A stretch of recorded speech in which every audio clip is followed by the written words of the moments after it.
കാലാവസ്ഥാ വിദഗ്ധൻ doctor P Vijayakumar കൂടെ നമ്മോടൊപ്പം ചെയ്യുന്നുണ്ട്. ഡോക്ടർ പി വിജയകുമാർ, ഇന്ന് 6 ജില്ലകളിലാണ് യെല്ലോ അലർട്ട് നൽകിയിട്ടുള്ളത്.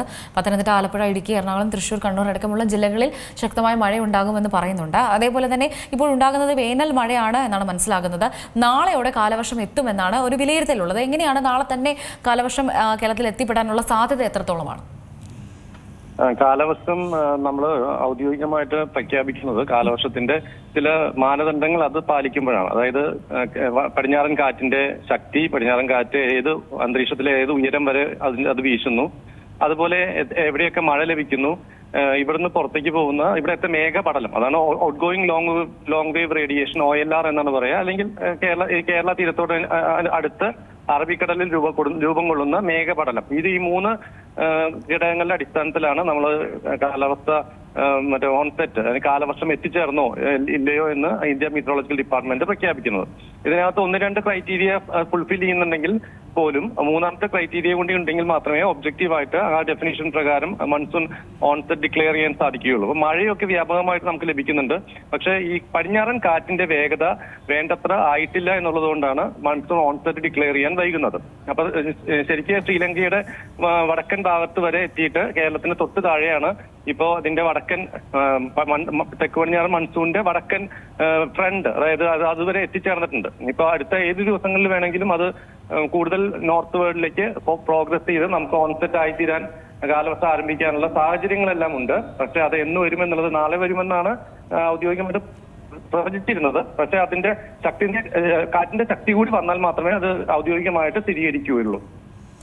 അതേപോലെ തന്നെ ഈ ഒരു നിർദ്ദേശങ്ങളിലൊക്കെ എപ്പോഴും വരുന്നതാണ് ഇടിമിന്നലിൻ്റെ ഒരു നിർദ്ദേശം. കഴിഞ്ഞ ദിവസമൊക്കെ നമ്മൾ കണ്ടതാണ്. ഇതുമായി ബന്ധപ്പെട്ടിട്ടൊക്കെ തന്നെ ആലപ്പുഴയിൽ ഒരു വയോധികൻ്റെ ജീവൻ നഷ്ടമാകുന്നു. ഈ അലേർട്ടുകളിലൊക്കെ നമ്മൾ ശ്രദ്ധിക്കുന്ന കാര്യം, നമുക്കറിയാം ഈ പ്രളയത്തിനൊക്കെ ശേഷമാണ് പ്രധാനമായിട്ടും മലയാളികളൊക്കെ തന്നെ വലിയ രീതിയിൽ അലേർട്ടുകളൊക്കെ ശ്രദ്ധിക്കുന്നത്. അതിനോടൊപ്പം തന്നെ ഇടിമിന്നലിൻ്റെ അലേർട്ടുകളും നൽകുന്നുണ്ട്. പക്ഷേ അത് കൃത്യമായിട്ട് പാലിക്കുന്നതിൽ പലപ്പോഴും ഒരു വീഴ്ച സംഭവിക്കുന്നതായി കാണുന്നുണ്ട്. ഈ ഒരു കാര്യം, ഈ മഴയുടെ ഒപ്പം തന്നെ ഇടിമിന്നലിനടക്കമുള്ള നിർദ്ദേശങ്ങളാണല്ലോ കാലാവസ്ഥാ നിരീക്ഷണ കേന്ദ്രത്തിന്റെ ഭാഗത്തു നടക്കം നൽകുന്നത്. ഇക്കാര്യങ്ങളും കൂടെ പൊതുജനങ്ങൾ ശ്രദ്ധയിൽപ്പെടുത്തേണ്ടത് അനിവാര്യമല്ലേ? അതായത് നമ്മളുടെ കാലവർഷത്തിന്റെ ഭാഗമായിട്ട് കിട്ടുന്ന മഴ ആരംഭിച്ചു കഴിഞ്ഞാൽ നമുക്ക് പിന്നീട് ഇടിമിന്നലിന്റെ വലിയ ദുരന്തങ്ങൾ ഉണ്ടാവില്ല.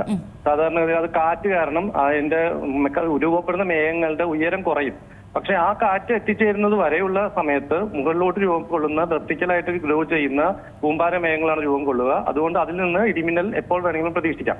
അതിന് നമുക്ക് ഈ ഈവനിങ്സിൽ കേന്ദ്രീകരിച്ച് പെയ്യുന്ന മഴകളാണെങ്കിലാണ് നമുക്കത് പെട്ടെന്ന് മഴക്കാർ വരുന്നു, ഇടിമിന്നൽ അവിടെ ഇവിടെയും വരുന്നു എന്ന് പറയുമ്പോൾ ആളുകൾക്ക് ഈ പറഞ്ഞ സുരക്ഷ എന്തെങ്കിലും ഒരു പ്രിക്കോഷൻ എടുക്കാൻ സാധിക്കുകയുള്ളൂ. പക്ഷെ ഇപ്പോൾ വ്യാപകമായിട്ട് കഴിഞ്ഞ ഏതാനും ദിവസങ്ങളായിട്ട് നമുക്ക് വ്യാപകമായിട്ട് പരക്കെ മഴ പെയ്യുകയും ഒറ്റപ്പെട്ട ഇടങ്ങളിൽ മാത്രം വലിയ ശക്തമായ ഇടിമിന്നൽ ലഭിക്കുകയും ചെയ്യണം. അപ്പൊ അങ്ങനെ വരുമ്പോൾ ചില ദുരന്തങ്ങൾ നമുക്ക് പ്രത്യേകിച്ച് എത്ര മുൻകരുതലെടുത്താലും നമുക്ക് ചിലപ്പോൾ സംഭവിച്ചു പോകും. അത്തരം സംഭവങ്ങളാണ്, ദൗർഭാഗ്യകരമായ സംഭവങ്ങളാണ് സംഭവിക്കുന്നത്.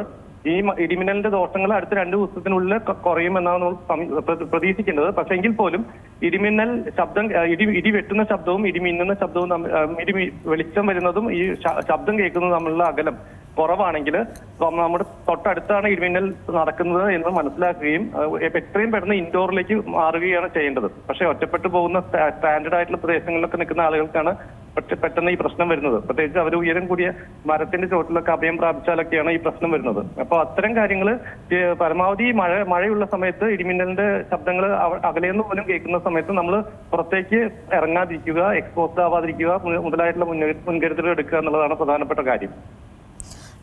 അതേപോലെ തന്നെയാണ് ഈ രാത്രി കാലങ്ങളിലെ മഴ. ഇപ്പോൾ നമ്മൾ ഈ ജില്ലകളിലൊക്കെ തന്നെയും അവിടുത്തെ സ്ട്രിങ്ങേഴ്സുമായിട്ടൊക്കെ ബന്ധപ്പെടുമ്പോഴൊക്കെ അവർ പറയുന്നൊരു കാര്യമാണ്. അതായത് രാത്രി കാലങ്ങളിൽ മഴ ശക്തമാകുന്നുണ്ട്. പലപ്പോഴും ഈ കാലവർഷം എത്തുമ്പോൾ എത്രത്തോളം ശ്രദ്ധിക്കണം. ഈ രാത്രി കാലങ്ങളിലൊക്കെ മണ്ണിടിച്ചിലൊക്കെ ഉണ്ടായുള്ള അപകടങ്ങളൊക്കെ ഈ മഴ കൂടുതൽ ശക്തി പ്രാപിക്കുന്ന ഒരു സമയമാണല്ലോ. അപ്പം ഇനിയും വരും ദിവസങ്ങളിലൊക്കെ നമ്മൾ എത്രത്തോളം മുൻകരുതലുകൾ പാലിക്കണം?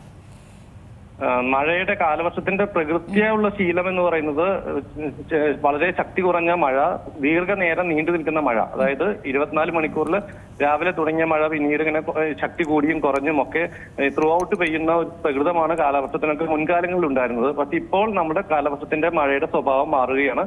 ഒരു ദിവസത്തിൽ പെയ്യേണ്ട മുഴുവൻ മഴ ചിലപ്പോൾ 1 മണിക്കൂർ കേന്ദ്രീകരിച്ച് പെയ്തു എന്ന് വരും. അതിന് 3-4 സെന്റിമീറ്റർ മഴയൊക്കെ 1 മണിക്കൂറിനുള്ളിൽ പെയ്യും. അപ്പൊ അങ്ങനെ പെയ്യുന്ന ശക്തമായ മഴയാണ് ഈ പ്രശ്നങ്ങൾക്കെല്ലാം കാരണം.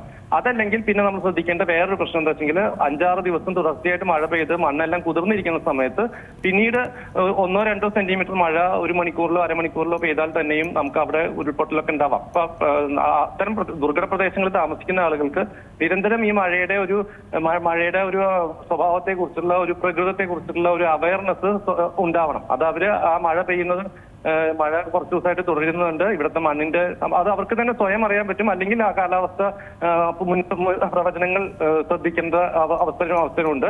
പിന്നെ അതുപോലെ ലോക്കൽ സെൽഫ് ഗവൺമെന്റ് ബോഡീസ് ഈ പറയുന്ന കാലാവസ്ഥ മുന്നറിയിപ്പുകൾ ശ്രദ്ധിക്കുകയും അത് സാധാരണ ജനങ്ങളിലേക്ക് മനസ്സിലാവുന്ന ഭാഷയിൽ അവർക്ക് പേഴ്സണലി അത് ട്രാൻസ്ലേറ്റ് ചെയ്ത് കൊടുക്കുകയും ഒക്കെ ചെയ്യണം. അതായത് ഇപ്പൊ നമ്മളുടെ വയനാടൊക്കെ ഉണ്ടായ ദുരന്തത്തിന്റെ മുൻപ് തന്നെ അവിടുത്തെ മഴയുടെ പ്രകൃതം 5-6 ദിവസം തുടർച്ചയായിട്ട് മഴ പെയ്തിരുന്നു. മഴ കനക്കുന്ന ഒരു പ്രകൃതം ഉണ്ടെന്ന് മനസ്സിലാക്കുകയും റെഡ് അലർട്ട് ഉണ്ടായിരുന്ന ഒരു സാഹചര്യമായിരുന്നതുകൊണ്ട് കുറെ പേര് ആ സമയത്ത് അവിടുന്ന് മാറി താമസിച്ചതുകൊണ്ടാണ് ആ ദുരന്തം നമുക്ക് കുറെയെങ്കിലും അതിന്റെ ആഘാതം കുറയ്ക്കാൻ സാധിച്ചത്. അപ്പൊ അത്തരം ഒരു ചെറിയ പ്രശ്നമുണ്ട് നമുക്ക്, അത് വലിയ പ്രശ്നമാണ്. എന്തായാലും ഈ മലയോര പ്രദേശങ്ങൾ കേന്ദ്രീകരിച്ചാണ് മഴയുടെ ഏറ്റവും വലിയ പ്രശ്നങ്ങൾ ഉണ്ടാവാനുള്ള സാധ്യത. ഉരുൾപൊട്ടൽ പോലത്തെ പ്രശ്നങ്ങളൊക്കെ താഴ്ന്ന പ്രദേശങ്ങൾ കേന്ദ്രീകരിച്ച് വെള്ളപ്പൊക്കം പോലത്തെ പ്രശ്നങ്ങളൊക്കെ ഉണ്ടാവണമെങ്കിൽ അതിന് കുറച്ചധികം മഴ പെയ്യണം. ഇപ്പൊ നമുക്ക് അത്രയും മഴയൊന്നും ലഭിച്ചിട്ടില്ല. 3 ജില്ലകളിൽ ഇപ്പോഴും നമ്മൾ ഡെഫിഷ്യന്റ് ആണ്.